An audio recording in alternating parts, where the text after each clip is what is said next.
Well, I started writing songs when I was really young. Even when I was a little kid, I would write my own lyrics to popular songs I heard on the radio and saw on MTV and stuff. You know, it's tough being an adolescent. So it was like straight from my diary, you know, it was a great outlet for me. I fell in love in a 7-Eleven parking lot. And I got a record deal when I was 16 and moved down to Los Angeles by myself. I kind of ran away. I was a little bit of a teenage runaway. And I felt like, you know, getting a record deal was going to solve all my problems and that I had finally made it. But there's so many steps between getting a record deal and having a hit. And I didn't really know that at the time. I was young, I was green, I didn't know anything about the industry. And so to be dropped and have it not go the way that I thought it would was devastating. You know, to think that my dreams had come true and then to find out that it was all, you know, still a dream, still something I needed to achieve. So it wasn't easy. I'll just keep moving my body. So when I got dropped, I started writing songs for other people, really out of necessity, because I was broke, I didn't have hot water, I didn't have a cell phone, I didn't have a car. So I got a publishing deal and got into the songwriting world and started writing songs for other people in the hopes that I could one day be an artist again. When I started writing professionally, I really did have to hone my craft and kind of figure out what works for radio and what I just keep for myself. And I kind of had an epiphany one day where I realized that all the world was a song title, and I started taking notes.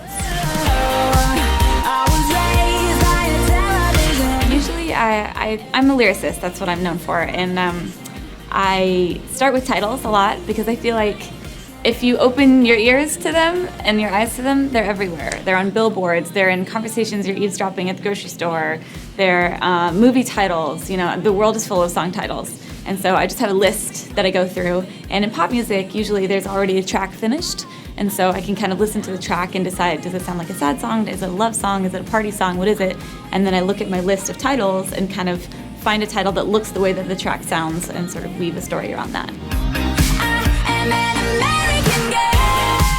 I feel like writing songs is a lot of times kind of like describing a dream in a way, where if you were just telling someone a story of something that happened in your life, you would just be like, oh, you know, whatever, we broke up and it sucked and whatever. But when you're describing a dream, you go into great detail of how did it feel, what did it look like, what were you wearing, where were you, what did you hear, what did you smell? So I think describing all of the little details of a situation can make a song a little more interesting.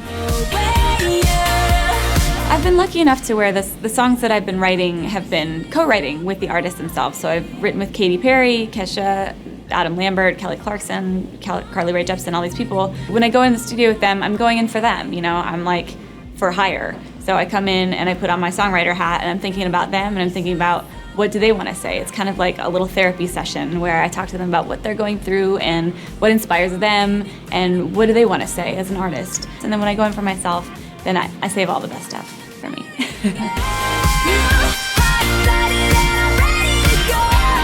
Well, I met Katy actually in a thrift store years ago. We were both broke songwriters and trying to sell our clothes at this thrift store for money, for Taco Bell money.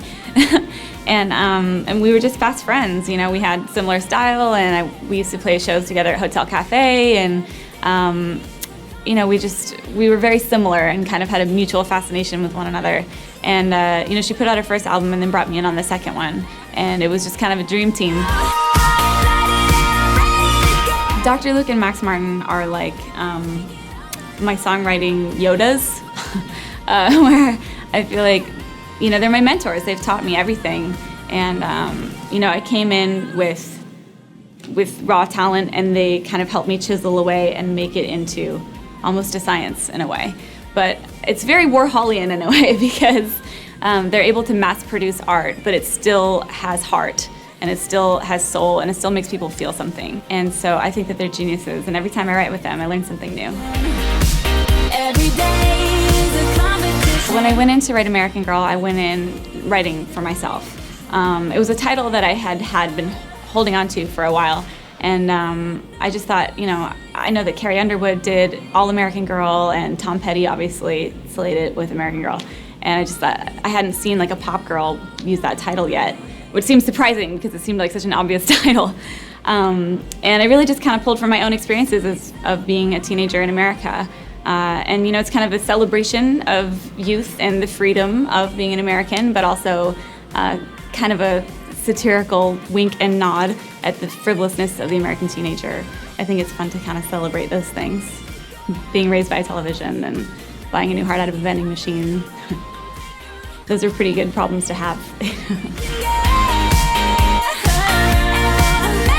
I am constantly tweaking, and I think David Bowie said that albums are never finished, they're abandoned. And I really feel that way. I feel like if I were left to my own devices, I would never stop tweaking. I could tweak something for years and years and years. In fact, I have a Christmas song that I've been writing for literally 10 years. Every year I bring it out and I'm like, I change a word and change the melody a little bit, and it's gonna be a masterpiece one day, I swear.